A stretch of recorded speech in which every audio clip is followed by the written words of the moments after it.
Bismillahirrahmanirrahim. Assalamualaikum warahmatullahi wabarakatuh. Alhamdulillahirabbil alamin wa bihi nasta'in ala umuri dunya waddin. Wassalatu wassalamu ala asrofil anbiya'i wal mursalin wa ala alihi wa sahbihi ajma'in. Rabbi shrah li sadri wa yassir li amri wa hlul 'uqdatam min lisani yafqahu qawli. Alhamdulillah, puji syukur kita panjatkan kehadirat Allah Subhanahu wa taala. Pagi ini kita masih diberikan taufik dan hidayahnya sehingga kita sama-sama dapat melaksanakan kewajiban kita, melaksanakan sholat subuh secara berjamaah. Semoga seluruh rangkaian ibadah kita diterima oleh Allah Subhanahu wa taala. Salawat serta salam kita sampaikan kepada junjungan kita Nabi besar Muhammad sallallahu alaihi wasallam. Semoga kita mendapat syafaatnya di akhir kiamat. Amin ya rabbal alamin. Bapak Ibu jamaah yang dirahmati Allah Subhanahu wa taala, insyaallah yang akan mengisi kajian subuh pada pagi ini yaitu guru kita Al-Mukarram Ustaz Faid Jamroni SHI. Alhamdulillah beliau sudah ada di tengah kita. Dan DKM ingin menyampaikan terkait dengan kegiatan Maulid Nabi di masjid kita. Insya Allah kita sudah dapat jadwal dari guru kita. Insya Allah kita akan mengundang kembali Ustadz Nur Maulana dari Trans TV, dan beliau memberikan jadwal kepada kita tanggal 22 Oktober, jatuh pada hari Ahad malam Senin. Itu beliau yang kosong. Saya minta di awal-awal beliau sudah penuh. Alhamdulillah untuk kedua kalinya beliau hadir, insya Allah hadir di masjid. Kalau kemarin Isra Mi'raj, kali ini Maulid Nabi, temanya berbeda. Yang kedua, kemarin ada peraturan dari pemerintah daerah. Saat ini karena polusi lingkungan di Kota Bekasi, khususnya Kayuringin memburuk ya, kita kategorinya oranye. Jadi kemarin saya didatangi dari kelurahan, dari Dimaspol, menyampaikan himbauan kepada masyarakat untuk sekarang, untuk sementara tidak membakar sampah, ya, karena mencemari polusi lingkungan. Dan juga ada perdanya sekarang, kalau bakar sampah ketahuan itu didenda 5 juta. Jadi himbauan ini kemarin ini pas waktu mereka kunjungan itu pas lagi bakar sampah di depan kita, tetapi tidak diberlakukan ya. Jadi kita himbauan untuk menjaga kesehatan dan juga untuk anak-anak kita ya, untuk tidak terkena ispa. Baik Bapak Ibu sekalian, untuk pertama kalinya kita kajian subuh dengan menggunakan meja yang seperti ini, dengan harapan ibu-ibu kelihatan dari sana sehingga lagi nyari ustadznya gitu ya. Nah, ini lebih kepada kita merekomendasikan supaya ibu lebih jelas gitu ya. Baik, kita ikuti dari kajian yang disampaikan oleh guru kita kepada beliau.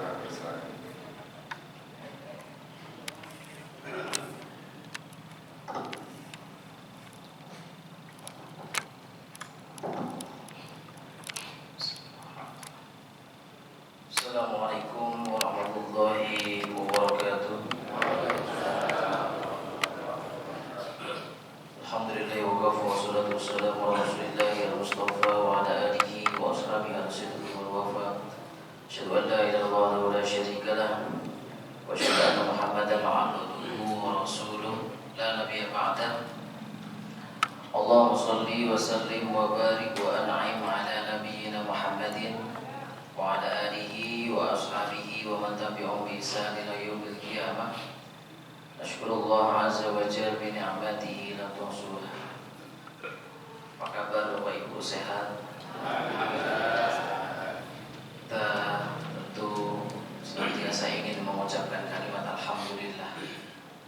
Alhamdulillah, tsumma alhamdulillah, karena banyaknya nikmat yang terabaikan. Banyaknya nikmat yang bisa jadi kita anggap sederhana, padahal itu luar biasa besar. Salah satunya nikmat, apalagi subuh ini Allah mudahkan kita bangun setelah kita ruhnya tadi malam digenggam. Jadi sebetulnya tidur itu kematian yang sementara. Wa huwa alladzi yatawaffakum bil-lail, kan itu dalam kalimat yang disampaikan yatawaffa itu kan kita meninggal sesaat. Maka Allah anugerahkan kita kesempatan bangun tidur, kemudian dimudahkan lagi berwudu, kemudian dimudahkan lagi menuju rumah Allah. Ini adalah anugerah yang senantiasa kita berharap bahwasanya nanti sampai kita ditutup usia bisa istiqomah seperti ini. Karena yang namanya kebaikan itu, kebaikan apapun apalagi dalam bentuk ibadah itu menenangkan hati. Kebaikan ya, berupa apapun di dunia ini menenangkan hati. Dalam hadis riwayat Ahmad disampaikan Rasulullah menyampaikan al-birru ma sakanat ilaihi an-nafs. Jadi yang namanya kebaikan itu nenangin jiwa, an-nafs itu jiwa. Wa ma'anna ilaihi al-qalb, dan hati kita itu jadi apa ya, tentram gitu. Jadi makanya kalau ada orang kok mudah depresi, mudah galau, ibu-ibu ya, itu kebalikannya, bukan al-biru tapi al-ismu. Kata Rasulullah, al-ismu ma'lam taskun ilaihi an-nafs. Kalau orang sering berbuat maksiat, orang sering berbuat dosa, maka hatinya tidak akan atau jiwanya tidak akan tenang. Makanya kita muhasabah. Kalau misalkan kita ini subuh sudah sholat berjamaah, karena sholat jamaah ini ladah itu apa? Ladah itu nikmat. Ibnu Munkadir itu seorang ulama besar. Beliau punya jargon, kalau bahasa kita quotes. Apa quote itu? Kalimat yang motivasi. Beliau menyampaikan ma baqiya fid dunya ladzatud dunya ila thalath. Beliau menyampaikan ini, tidak tersisa bagiku kenikmatan dunia kecuali 3. Yang pertama beliau menyampaikan qiyamul lail. Salat malam itu bagi beliau itu kenikmatan yang luar biasa. Artinya kenikmatan ini sesuatu yang nyenangin, Pak. Kalau kita kan yang bikin senang kita, ibu-ibu mungkin nonton drakor, bapak-bapak nonton bola. Ada yang kalau saya sama Pak Arifin main badminton, itu lihat dunia, senang kalau main. Kalau orang-orang soleh, ya semoga kita juga bagian dari situ. Qiyamul lail itu nyenangin, rihlah itu apa ya? Tamasya, ya, jalan-jalan kita ke puncak, ini kan tamasya ya. Jalan-jalan healing kalau bahasa sekarang. Kalau healingnya orang-orang soleh itu qiyamul lail. Nah, makanya kenapa kalau terlihat Pak, biasanya kalau orang-orang yang biasa qiyamul lail itu wajahnya dipandang teduh ya. Itu wajahnya dipandang teduh, kalau ngomong itu seakan-akan ngomong sederhana saja terasa berisi. Itu kalau orang-orang qiyamul lail. Tapi kalau qiyamul lailnya pemula ya, itu bisa dilihat juga. Biasanya kalau Ramadan, biasanya qiyamul lail pemula, artinya nggak pernah qiyamul lail itu biasanya mukanya bengkak ya, matanya itu kayak hitam-hitam gimana gitu kan, terus ngantuk terus. Itu qiyamul lail juga, tapi belum menikmati. Ya, belum menikmati karena biasanya qiyamul lailnya pas Ramadan saja, belum istiqomah. Jadi belum menyampaikan itu. Tanda dunia itu bagi saya cuma 3, qiyamul lail, liqaul ikhwan. Nah, liqaul ikhwan ketemu teman, Pak. Alhamdulillah kita dapat teman-teman yang hadir ya. Waalaikumsalam warahmatullahi wabarakatuh.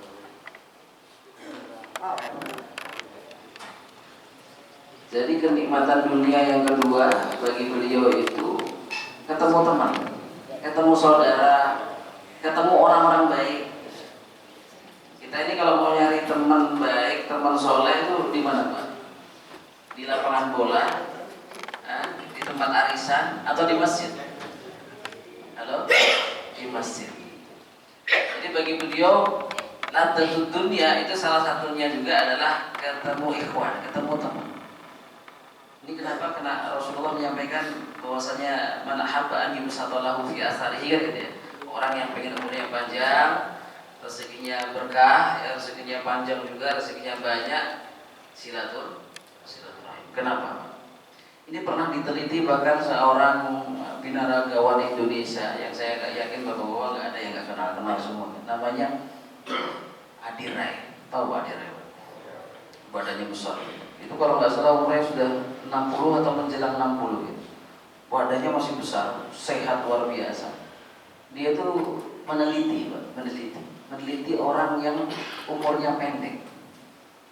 Dia mengatakan kayak gini, rupanya yang bikin umur pendek itu kalau kata orang merokok itu salah. Itu versinya saya Pak Adi Ray tadi. Merokok itu nggak bikin umur pendek. Buktinya apa?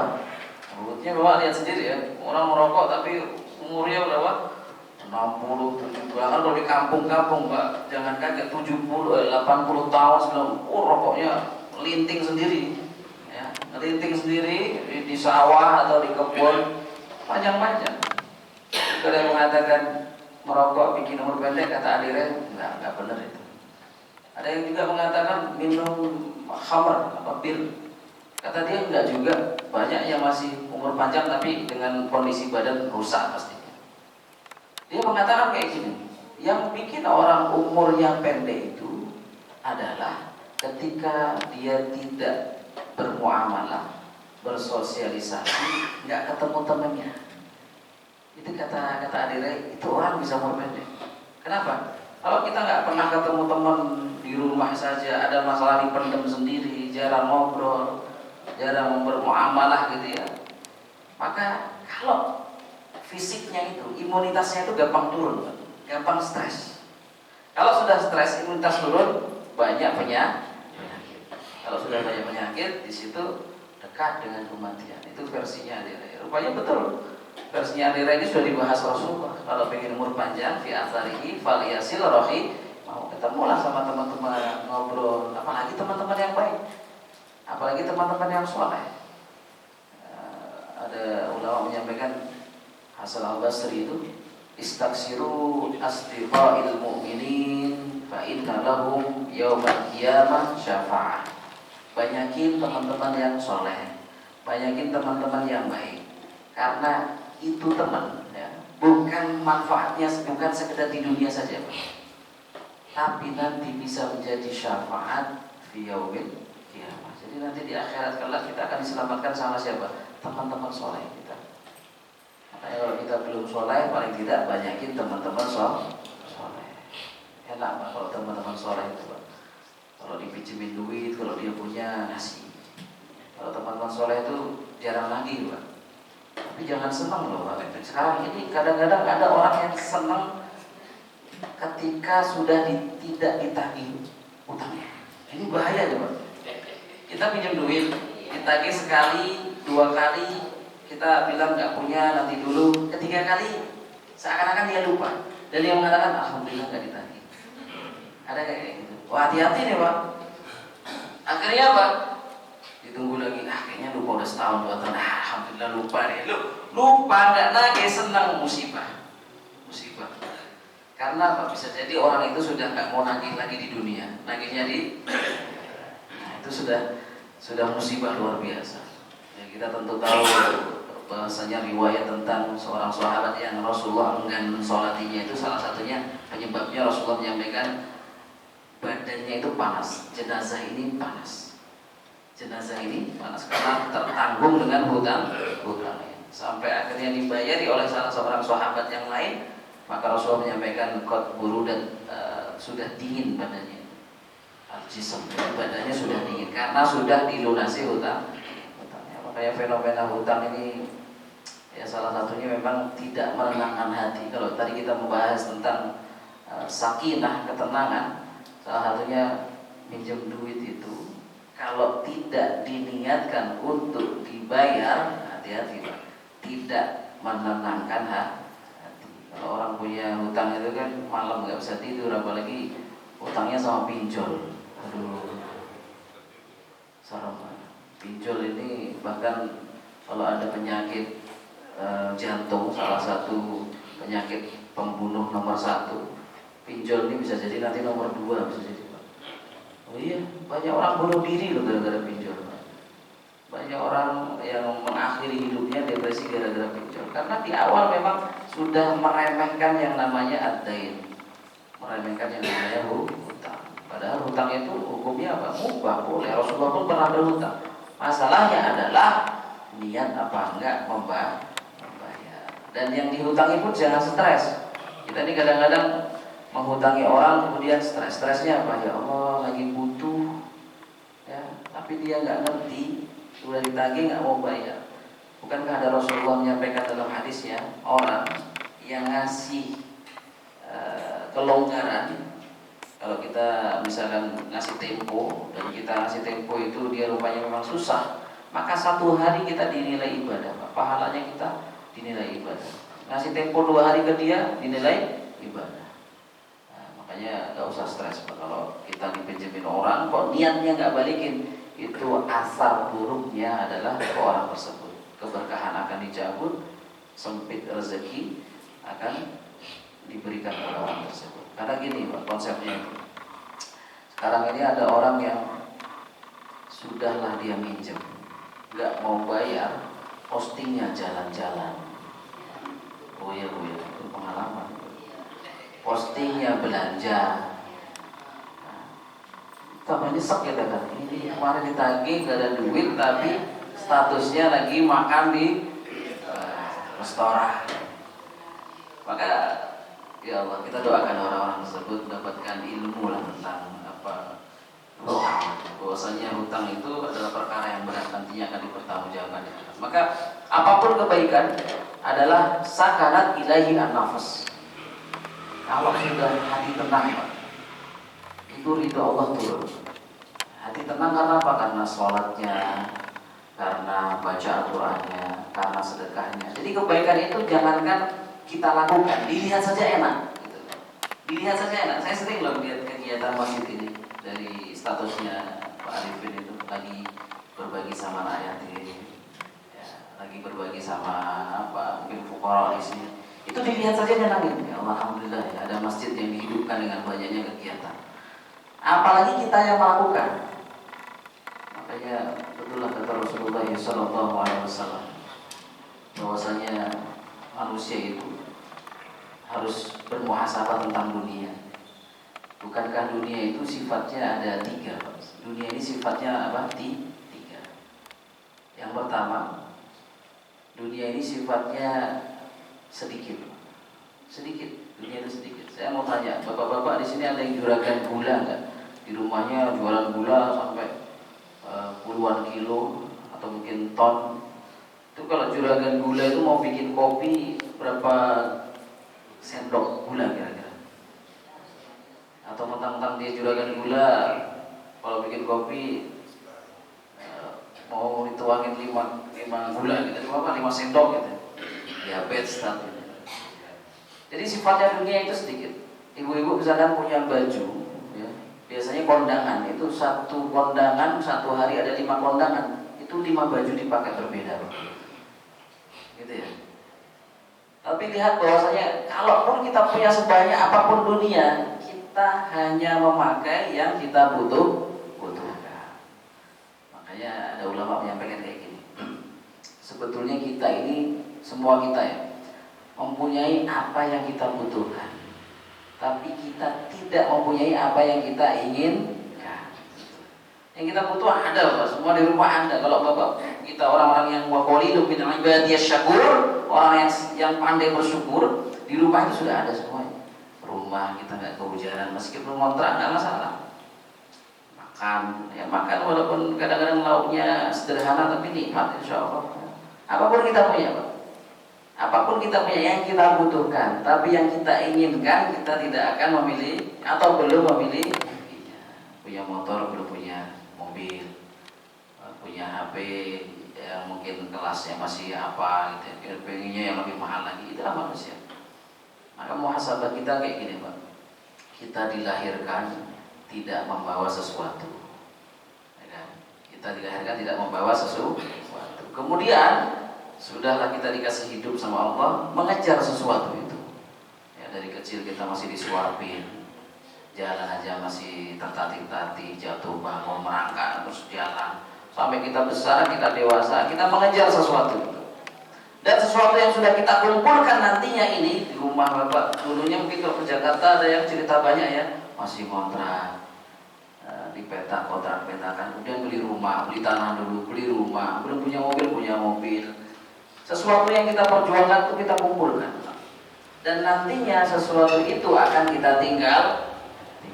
Kalau sudah cukupkan umur ya sudah kita tinggalkan. Ya, ada orang senang sama apa misalkan barang kesenangannya, kemudian minta sama istrinya wasiat itu kan. Saya senang banget sama apa misalkan kalau ada anak sekarang pemain PS tuh. Saya senang banget sama PS. Nanti kubur saya dengan PS saya. Ya, nanti mau main game di kuburannya. Itu gak ada. Jadi yang bau al-mayit salasah. Rasulullah menyampaikan yang ngikutin mayit ke kuburan ya, itu cuma 3. Ahlu ahluhu itu keluarganya, wa maluhu hartanya, mobilnya nganter ya. Tapi yang ketiga ini adalah amaluhu, dan yang akan meninggalkan kita 2 itu. Ahluhu wa maluhu, yang 2 itu akan meninggalkan kita, Pak. Dikubur selesai. Secinta-cintanya istri sama kita, seromantis-romantisnya istri atau suami sama kita, jarang kok yang nunggu di kuburan sampai 2 jam. Panas. Gak ada yang nunggu nangis lama, tak temenin malam ini aku tidur di sini, wahai kekasihku. Gak ada, Pak. Apalagi yang bapak-bapak itu, panas pulang, mikirnya udah mau nyari yang pengganti. Itulah dunia, Pak. Tapi yang nanti akan menemaninya adalah amal solehnya. Maka kita beruntung, Pak, kita dikasih anugerah Allah iman dan hidayah. Karena mahal, Pak. Sekarang ini ada komunitas yang kalau kita tahu namanya ateis atau agnostik, orang yang nggak percaya Tuhan, orang yang merasa bahwasanya ya dunia ini ya kita hidup ya sekali, kematian selesai sudah. Mereka itu punya komunitas, bahkan dari dulu itu, sekarang tambah besar lagi komunitasnya. Bahkan dulu ada Syekh Al-Misri itu pernah menulis buku judulnya Su'ul Khotimah. Judul bukunya apa? Su'ul Khotimah. Orang-orang yang meninggal Su'ul Khotimah, jelek, akhir yang jelek. Itu salah satu ceritanya, banyak di situ cerita. Saya ambil satu kisah di situ, kisah. Ada komunitas orang-orang yang nggak percaya Tuhan itu nantang. Saya itu pengen tahu orang-orang yang percaya Tuhan itu nggak pernah lihat Tuhan mereka. Kok mereka mau ibadah kayak gitu, capek-capek, bodoh sekali mereka, gitu. Ayo kita ke kampus, nama kampusnya Ainus Sam. Kalau Bapak ke Mesir, nama kampus itu masih ada. Itu tahun 1950, Pak, tahun kejadiannya. Dan ini kejadiannya, Pak. Jadi akhirnya apa? Komunitas itu datang ke kampus dan provokatornya ini ya, datang ke situ dan menyampaikan ke mahasiswa yang ada di situ. Saya ingin menyampaikan kepada kalian bahwasanya hari ini saya akan menantang Tuhan kalian. Dia mengatakan itu. Saya datang ke sini untuk menantang Tuhan kalian. Saya ingin buktikan pada kalian bahwasanya Tuhan kalian itu enggak ada. Buktinya apa? Saya akan tantang Tuhan kalian. Apakah Tuhan kalian bisa mencabut nyawa saya 1 jam dari detik yang sekarang saya katakan? 1 jam kita hitung dari sekarang. Apakah Tuhan kalian mampu mencabut nyawa saya? Itu heboh, Pak, satu kampus. Ada yang marah, ada yang ini orang gila, ada yang mengatakan ya Allah cabut bener nyawanya ya Allah, biar dia kapok gitu. Wah, banyak. Tapi dilihat saja orang, dan betul ditunggu detik demi menit, setengah jam lebih sampai 1 jam, dan mereka merasa menang, Pak. Tuh lihat, kalian ini dibodohi sama perspektif kalian tentang Tuhan. Tuhan itu nggak ada. Nah, akhirnya apa? Pergi pulang, pergi rombongan ini pulang. Nah, si provokatornya ini pulang ke rumah juga. Dia pulang ke rumah mandi. Dia tinggal sama keluarganya juga, ada bapak ibunya juga. Ketika mandi, masuk kamar mandi nggak keluar. Ketika itu bingung nih orang, ini mandi kok sampai 2 jam atau lebih bahkan. Akhirnya dipanggil, khawatir orang lain didobrak. Sudah tergeletak di kamar mandi, dibawa ke rumah sakit. Setelah dilihat, didiagnosa sudah nggak ada nyawanya. Kaget orang tua, ini anak saya nggak ada penyakit apa-apa, nggak ada riwayat sakit apapun, bahkan dia olahraganya rajin ini segala macam. Dan kemudian ditanyakan, saya ingin memeriksa lagi apa sebetulnya penyebab kematiannya. Setelah itu apa, Pak? Diteliti, di telinganya itu ada tetesan. Jadi dia ketetesan air, yang tetesan air itu merusak saraf dia, yang membuat sarafnya rusak dan akhirnya meninggal. Dan dokter tuh kaget, baru kali ini ada tetesan air yang bisa merusak saraf orang dan orang itu mati. Jadi betapa mudahnya Allah Subhanahu wa taala untuk membuat orang tersebut su'ul khotimah dengan perilakunya tadi. Mudah sekali. Jadi kalau misalnya dunia kedokteran heran, ya nggak usah heran. Bukankah dulu ada seorang raja yang sangat zalim, yang dia kemasukan apa? Bak muto, ada yang mengatakan apa? Nyamuk ya. Nyamuk masuk ke kupingnya dan dia merasakan kesakitan yang luar biasa, sampai sakitnya itu dia membenturkan kepalanya ke dinding. Raja siapa? Namrud. Nah, itu sudah ada dulu, faktanya sudah ada dan mungkin bisa terulang. Begitu mudahnya Allah Subhanahu Wa Taala membuktikan bahwasanya keberadaan Allah Subhanahu Wa Taala tidak dengan cara seperti itu, orang yang sombong yang aku. Dan sekarang kita temukan orang-orang yang itu. Kita hidup di zaman orang-orang menantang Tuhan. Kemarin ada reuni akbar LGBT, pernah dengar? LGBT itu penyuka sesama jenis. Itu mau mengadakan pertemuan reunian di Jakarta. Akhirnya semuanya menolak pastinya. Semuanya menolak. Kenapa ya? Takut nanti negeri ini diazab oleh Allah Subhanahu Wa Taala. Meskipun ada 21 negara di dunia ini yang sudah melegalkan pernikahan sesama jenis. Alhamdulillah, Bapak dapat undangan gimana Pak? Dapat undangan si siapa misalkan namanya? Ya moga-moga gak ada yang sama, si Asep sama Budi. Ya, Asep sama Budi. Dapat undangan Pak, gimana tuh Pak? Dekat sama sini lagi tempatnya. Itu ada negara yang sudah melegalkan pernikahan sesama jenis. Kalau sudah dilegalkan kan berarti ada ini hukumnya ya, payung hukumnya. Jadi kalau kita menghina, kita komplain, kita mengkritisi, kita bisa kena hukum juga. Karena sudah punya payung hukum. Dan itu mau dicoba di Indonesia. Pengen dicoba didorong, tapi insya Allah alhamdulillah kita negara yang masih kuat imannya, masih banyak muslimnya. Jadi itulah dunia. Pertama sedikit, kedua sementara sekali. Ibu-ibu nggak nyadar kan, tiba-tiba udah punya cucu, ya. Tiba-tiba anak sudah besar. Perasaan kemarin saya gendong bayi anak saya, sekarang saya gendong bayi cucu saya, gitu. Sementara cepat. Di surah As-Sajdah ayat 5 itu fi yaumin kana miqdaruhu alfa sanatin mimma ta'uddun. Perbandingannya 1000 tahun. Ya, satu hari itu di akhirat 1000 tahun. Fi yaumin kana miqdaruhu alfa sanatin mimma ta'uddun. Sebentar sekali. Dunia ini sebentar sekali. Enggak terasa. Tiba-tiba Jumat, tiba-tiba sudah mau Ramadan lagi. Tiba-tiba ya gitu. Enggak terasa. Maka betapa sebentarnya kita ini kok masih terlena dengan dunia. Makanya jangan sampai kita ini terhalangi ibadah kita, terhalangi ridho Allah itu karena dunia. Banyak orang yang mengejar rezeki, lupa sama yang ngasih rezeki. Siapa yang maha memberi yaitu Allah SWT. Jadi ada orang-orang yang kerja di kantor, itu waktu sholat tuh lewat, kan? Waktu tempat-tempat yang seharusnya punya nutrisi. Ini bapak-bapak kan sekarang nutrisi apa? Batin, nutrisi batin. Jadi kalau kita duduk di majelis ilmu, Allah anugerahkan kepada kita sakinah, ketenangan. Jadi ngecas. Jadi dunia ini sementara, sedikit, kemudian fata morgana. Fata morgana dunia ini. Contohnya saya ambil contoh. Sesenangnya kita sama dunia itu, secepat itu juga kepuasan kita hilang. Contohnya bapak pengen punya motor, ya, belum punya motor pengen punya motor. Punya motor, beli motor itu kadang-kadang dilihat terus, alhamdulillah punya motor, paling sehari 2 hari udah selesai Pak.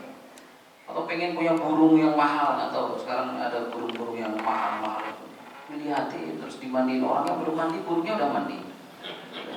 Jadi dia melihat dunia itu seperti itu. Tapi berapa lama? Nggak lama. Senang sama dunia itu nggak. Pengen punya mobil, senang sehari 2 hari. Ada yang sampai tasyakuran punya mobil, bisa beli mobil tasyakuran. Pernah di Ponorogo itu ada daerah mana saya lupa itu. Jadi malamnya itu tasyakuran, undang tetangga, tasyakurannya apa? Bisa beli mobil. Habis maghrib tasyakuran, jam 11 tanah longsor. Daerah dekat pegunungan, longsor, ambles rumah, mobil semuanya kena apa? Longsor. Ya, begitu cepat kalau Allah menghendaki kehilangan dunia. Jadi sementara sedikit fata morgana. Maka yang sedikit ini, yang fata morgana ini, ayo kita langgengkan. Ayo kita langgengkan. Kalau kita punya harta, kata Rasulullah SAW, sesungguhnya harta yang kita miliki itu bukan harta kita yang sejati. Ya. Jadi kalau baju yang kita pakai ini akan rusak. Apalagi kalau kita punya harta mobil rusak. Tapi harta yang kita sedekahkan, harta yang kita infakkan, itulah harta yang sesungguhnya. Makanya pandai-pandai bersyukur saat ini kita dikasih umur, pandai-pandai bersyukur saat ini kita dikasih hembusan nafas. Kalau kata ulama itu, hembusan nafasmu yang kau hembuskan itu tidak akan kembali. Jadi kalau ada hitungannya, itu ada hitungannya berapa nafas kita. Makanya di Riyadh itu pernah ada kejadian, seorang syekh gitu, kalau sekarang kita orang tua gitu ya. Dia ini tiba-tiba jatuh sakit, dibawa ke rumah sakit, umurnya 78 tahun. Seumur-umur dia ini alhamdulillah qadarullah nggak pernah ke rumah sakit. Sehat terus ya, kalaupun sakit paling ada ya orang yang paling sakit demam, sakit batuk, sakit-sakit ringan lah, kalau minum obat dikit tuh sehat. Ini orang tiba-tiba masuk rumah sakit dikasih oksigen, Pak. Kasih oksigen, suruh menghirup, setelahnya apa? Dikasih bil tagihan rumah sakit, suruh bayar 600 rial.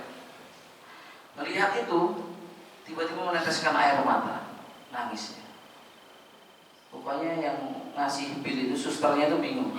Mohon maaf, apakah kakek tidak bisa bayar? Apakah kakek tidak bisa bayar? Kalau tidak bisa bayar nggak apa-apa, nanti mungkin kita ajukan lagi, misalkan keringanan atau BPJS kalau di sini. Kakek tadi terdiam sebentar, kemudian menjawab, bukan perkara saya nggak bisa bayar. Alhamdulillah anak-anak saya sukses.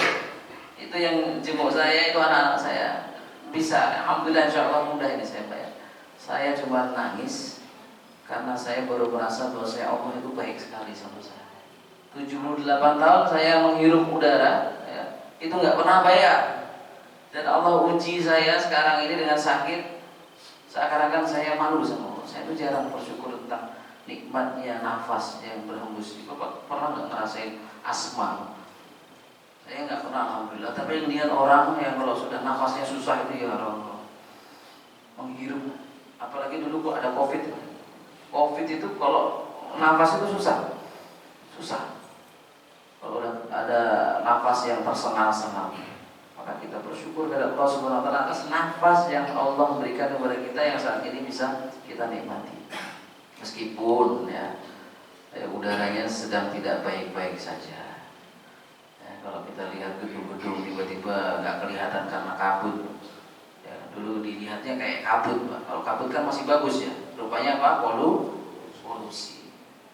Ala kulli hal, semoga Allah menggunakan kita semuanya kesehatan di sini, dan kesehatan itu bisa kita manfaatkan untuk kebaikan-kebaikan kita, tentunya dapatkan ridha Allah Subhanahu wa taala. Maka kalau kita ditanyakan lagi kesuksesan di akhir usia kita, apa yang pengen Bapak raih kira-kira?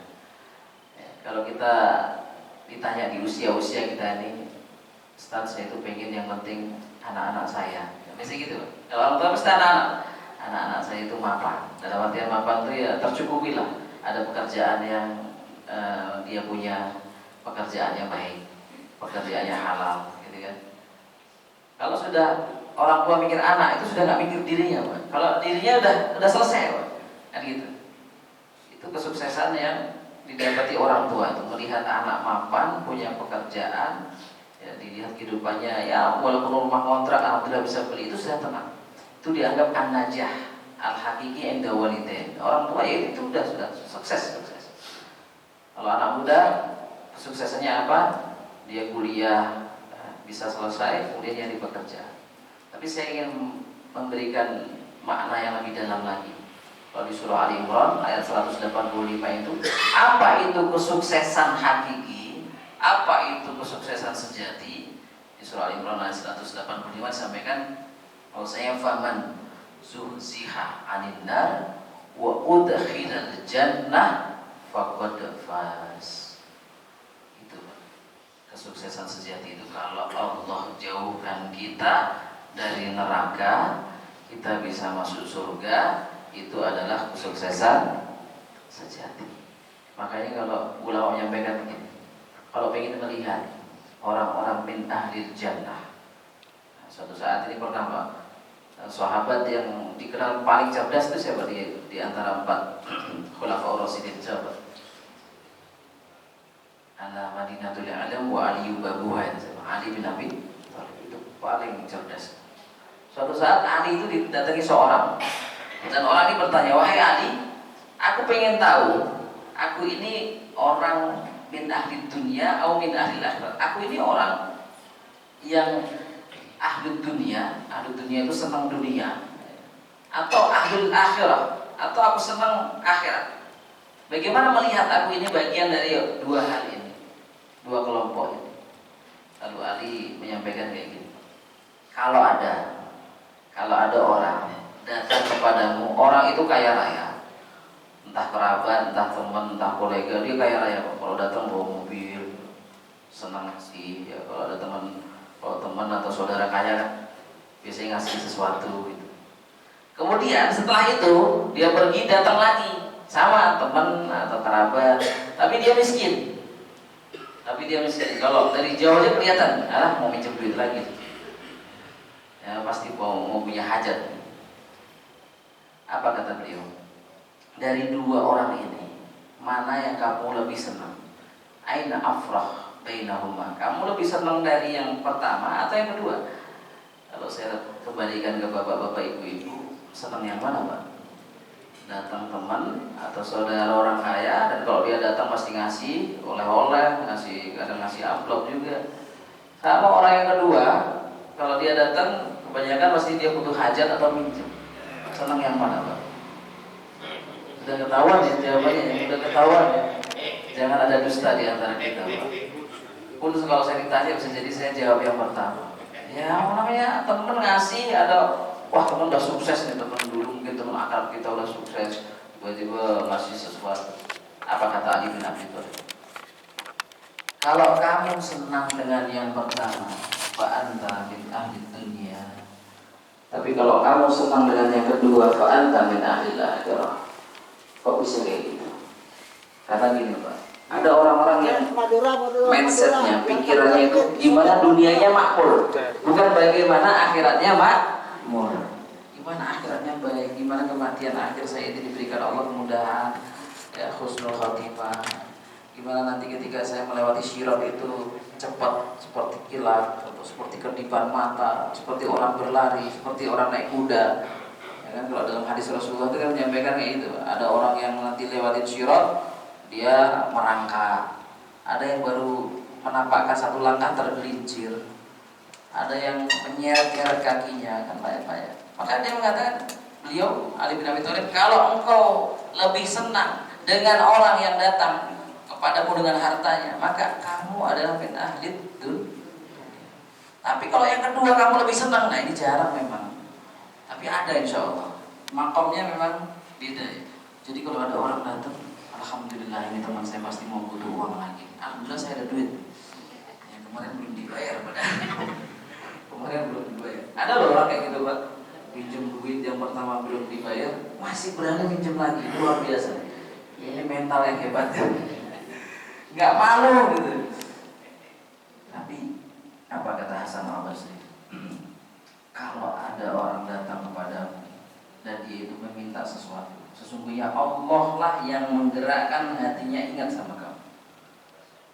Jadi tiba-tiba orang itu datang, pas kita ada duit, ini orang kok bisa nyium duit ya kan? Ini orang kok bisa nyium aroma uang ya? Baru kemarin saya dapat arisan apa-apa gitu kan, atau gajian. Ini orang datang. Kemarin saya pas nggak ada duit dia nggak datang gitu. Maka dia mengatakan, kalau dia datang kepadamu minta hajat, bayangkan dia itu seperti kurir paket. Kita ini kalau mau ngirim barang, kita butuh kurir, kita bayar tuh kurir. Sekarang ada JNT, kita bayar. Ini kurir pahala, yang dia akan menyampaikan pahala kita berupa sedekah, infak kita, atau membantu dia, menghutangi dia, memenuhi hajatnya kepada Allah tanpa kita harus bayar. Itu orang soleh, lihatnya kayak gitu. Jadi kalau ada orang tiba-tiba datang pinjem. Makanya kalau saya punya tips, dan insya Allah semuanya juga sama tipsnya. Kalau ada orang pinjem, kelihatannya kurang amanah, maka boleh kita ini berbohong demi kebaikan. Artinya gini, wah kalau segitu saya kayaknya belum ada.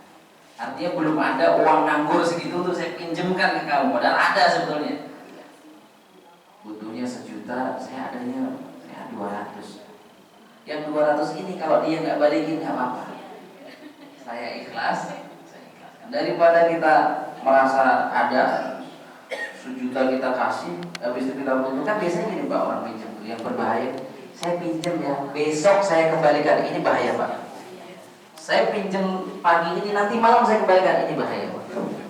Biasanya yang lebih cepat dia mengatakan bisa balikin itu lebih panjang sekali dari yang disampaikan. Saya malah lebih suka kalau orang pinjam itu, insya Allah 2 bulan lagi saya kembalikan. Insya Allah 3 bulan lagi saya kembalikan. Itu lebih realistis. Besok saya kembalikan, ya kenapa nggak besok aja kamu? Duit kamu kan berarti besok ada gitu. Kamu nggak bisa aja. Artinya gitu. Jadi kalau ada orang yang butuh hajat, kita jangan galau. Ya Allah, Allah yang menggerakkan sampai dia ingat kita. Maka kita kasih bantuan semampu kita. Ya, kalau dia adalah orang amanah dan kita tahu itu orang baik, apalagi dia butuh, maka kita bantu dengan maksimal. Maksimal. Dan insya Allah Allah juga akan memudahkan urusan kita insya Allah. Man yassara musliman yassarallahu fid dunya wal akhirah. Orang yang memudahkan urusan orang, bukan perkara di dunia saja kita dimudahkan, urusan kita di akhirat pun akan dimudahkan. Makanya kenapa dunia ini ya, kalau kita pikirkan itu pusing. Makanya kenapa Allah Subhanahu wa taala menyampaikan kayak gini. Kalau bahasa kita ya, kalau berat jangan dipikul, ditaruh di atas sajadah. Wasta'inu bis sabri was-shalah. Wasta'inu bis sabri was-shalah. Kalau punya masalah itu jangan berpikir gitu, stres. Taruh di atas sajadah. Taruh di atas sajadah artinya apa? Sholat. Ringan. Insyaallah. Nah, sekarang ini banyak orang punya problem ini. Problem seakan-akan masalahnya itu tidak akan terselesaikan dan tidak bisa diselesaikan. Masalah iman. Kalau sudah ada kalimat kayak gitu, karena iblis ini mengganggu kita dari berbagai macam cara. Salah satunya adalah membisikkan. Ada bisikan. Apa bisikan? Dibisikkan di telinga kita kalau nanti harta kita akan habis kalau kita berbagi, kita bersedekah. Dibisikkan di telinga kita kalau kita akan kehilangan sesuatu yang berharga kalau kita berbagi. Itu bisikan setan. Nah, saya kutip sedikit tentang dalam kitab Ibnu Qayyim al-Jauziyah. 7 pintu, mungkin beberapa ya, mungkin waktunya 7 pintu masuknya iblis ke dalam diri kita. Pertama itu lewat amarah. Hati-hati orang yang gampang marah, yang gampang emosi. Karena orang marah itu akalnya akan dilemahkan oleh syaitan, dan kemudian setannya akan menyetir, mengontrol. Kalau orang marah itu biasanya kalau tidak mata mau dari melakukan apa saja. Ya, kalau orang masih marah, kalau kita dapat musibah atau kena musibah atau dibikin orang emosi, ingat bahwasanya orang yang menahan amarah pahalanya apa? Surga. Rasulullah itu pernah diminta nasihat. Ansihni ya Rasulullah, la taghdab. Ansihni ya Rasulullah, la taghdab. Ansihni ya Rasulullah, la taghdab. Berapa kali? Jangan marah. Falakal jangan. Karena gini Pak, jangankan kemarahan yang emosional tingkat tinggi, kemarahan ibu-ibu yang biasa saja itu membuat isi rumah menjadi yang aslinya dingin itu menjadi panas.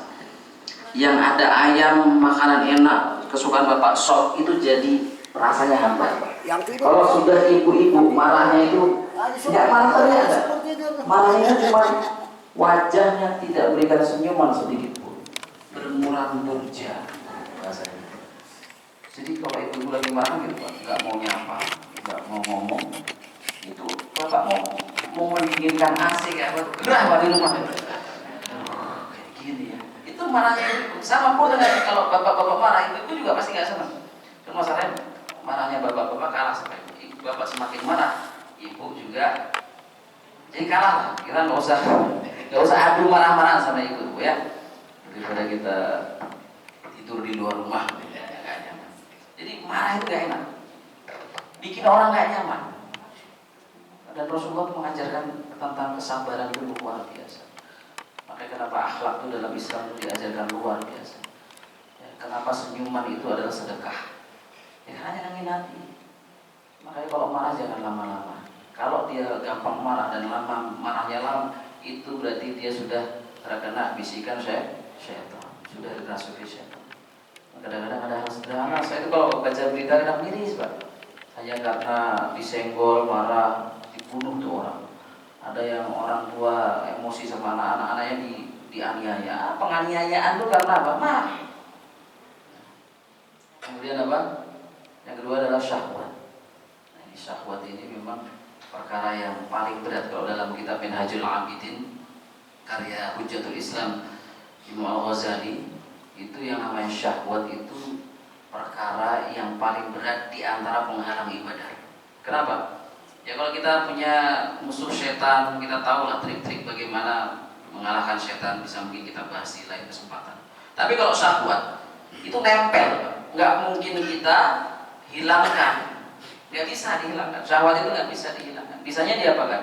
Ditaklukkan. Dan syahwat itu memang perkara yang nyenengin, ya nyenengin.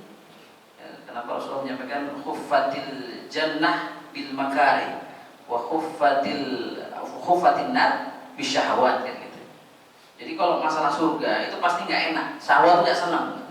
Baca Quran selembar aja udah kayak orang mau diruqyah ya Pak, panas gitu. Nggak betah. Tapi kalau kita nonton sinetron, nonton film, nonton bola, kuat, mata itu kuat, natap 2 jam, natap 3 jam itu kuat, karena syahwatnya senang. Ya, kalau ada konser musik suruh bayar mahal, dibayar Pak. Dia ngutang, jual kulkas.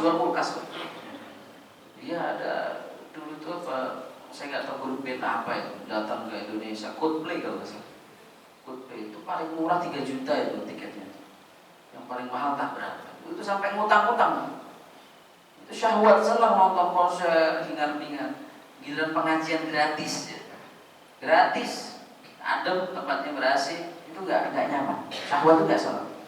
Baru duduk sebentar, tiba-tiba udah pulas Pak tidur juga. Kok Bapak pulas sekali? Memang saya niatkan untuk tidur sudah. Karena kalau saya susah tidur, saya enak tidurnya di pengajian sama khutbah Jumat. Bapak rupiah Pak ya. Ini aneh nih, ada orang-orang yang tidurnya pulas ketika justru jadi amarah syahwat ini memang bisikan setan untuk kita harus waspadai. Semoga Allah memberkati kita dan kemampuan untuk bisa menaklukkan syahwat kita, hingga nanti Allah akan panggil kita dengan panggilan yang lembut, panggilan yang ya ayuhan nafsul mutmainnah irji'i ila rabbiki radiyatan mardiyah fadkhuli fi ibadi wadkhuli jannati. Karena syahwatnya sudah tertentu, diridhoi oleh Allah Subhanahu wa taala. Demikian, kalau ada pertanyaan saya kembalikan ke Pak Arifin. Ada, silakan. Ibu-ibu, silakan. Ada pertanyaan? Ini satu Pak Ustadz ya. Tadi orang kalau umurnya pendek karena dia tidak bersosialisasi, ada masalah dia anggap sendiri gitu. Bukankah umur seseorang itu tidak bisa diperpanjang dan juga diperpendek itu seperti itu? Saya luar biasa. Kalau kita bertanya tentang umur, tentu sudah diajar, itu sudah ditentukan. Tapi ikhtiar untuk menjaga, jangan sampai ada kayak gini. Biasanya itu perokok Pak. Allah kalau mati ya mati. Sambil gini Pak, waktunya mati ya mati. Ya, biasanya gitu. Atau misalkan ya orang-orang yang di Jepang itu ada Pak, di daerah Okinawa, Jepang. Penduduknya itu rata-rata umurnya kurang lebih 100, 90, 100, 80 itu kalau meninggalnya 80 tahun dianggap meninggal muda. Mati muda 80, wah masih muda kasihan, 80 bener. Rata-rata 90, 100. Bapak bisa cari di artikel tuh di apa tipsnya? Rupanya pertama bangun subuh. Bukankah bangun subuh ini kan memang perkara yang dianjurkan Rasulullah. Allahumma barik li ummati fi buku rihakan. Perkara keberkahan itu ada di waktu subuh. Mereka bangun subuh bertani. Kalau ada nanam sayuran, yang sayurannya itu nggak ada pestisida, nggak ada apa. Jadi nanam sendiri, dimakan sendiri. Kemudian ada penelitian itu juga. Jadi semangat hidup itu kuat. Semangat. Dan Allah anugerahkan kemudahan waktu itu, panjang umurnya.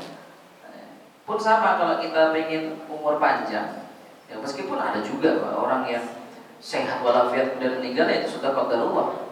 Ya, kalau ada syairnya Imam Syafi'i itu bagus. Wa kam min sahihin mata min ghairi illah. Ini syairnya Imam Syafi'i. Betapa banyak orang yang sehat walafiat meninggal tanpa sakit, ada nggak? Wa kam min alilin asa min ad-dahr. Dan banyak orang yang sakit-sakitan tapi umurnya panjang, ada nggak? Oh, ada. Nggak bisa ngapa-ngapain di atas kasur gitu kan. Sampai 20 tahun, 30 tahun ya kayak gitu di atas kasur. Tapi masih hidup. Nah, maksud saya di sini adalah kalau perkara umur tentu Allah yang menentukan. Tapi perkara ikhtiar untuk menjaga kesehatan itu kita. Ya, perkara untuk makanan-makanan. Makanya kenapa kita sudah bisa melihat lah, dulu orang-orang tua kita dulu makannya nggak macam-macam. Satu. Kedua, pikirannya nggak macam-macam. Kenapa? Dulu nggak ada sosmed. Dulu mbah-mbah kita nggak tahu Instagram, apalagi Facebook, TikTok, ngeliatin kehidupan orang lain. Oh enak ya, aduh kita ini nggak enak ya. Loh, gitu. Dia enak, kita nggak enak, itu nggak ada. Di kampung itu dulu rumah-rumah ya, rumah sederhana gitu ya. Bapak ingat mungkin ya, pompa lampu. Jadi lampu nggak kayak gini Pak, enak banget dicetek lampunya. Nah, dulu Pak. Petromax ya. Nah, itu anak-anak belajarnya, kualitas belajarnya itu luar biasa. Habis maghrib ngaji, hafalan Qurannya bagus, belajarnya bagus. Karena apa, nanti jam 9 mati itu lampu gasnya, hemat. Tapi pendidikan bagus, stres itu jarang. Karena nggak mikirin omongan orang lain, nggak pengen tahu kehidupan orang.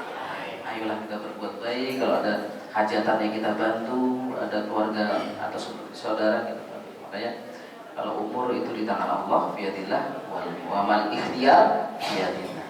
Wallahu a'lam bishawab. Mari kita sama-sama berdoa kepada Allah Subhanahu wa taala, semoga Allah menjadikan kita istiqamah. Allahumma shalli ala Muhammad wa ala ali Muhammad alhamdulillahil alamin. Alhamdulillah rabbil alamin. Wa yukafi masjid wa alhamdulillah rabbil alamin. ظلمنا أنفسنا وإن تغفر لنا لنكونن من الخاسرين ربنا ارزقنا إذ هديتنا وهب لنا من لدنك رحمة إنك ربنا إننا سمعنا مناديا بالإيمان أن آمنوا بربكم فآمنا ربنا فاغفر لنا ذنوبنا وكفر عنا سيئاتنا وتوفنا مع الأبرار سبحانك رب العزة عما يصفون وسلام الحمد لله. Mari kita terus membaca kafaratul majlis. Subhanallah. Asyhadu an la ilaha illallah. Astagfirullah. Wassalamualaikum warahmatullahi wabarakatuh.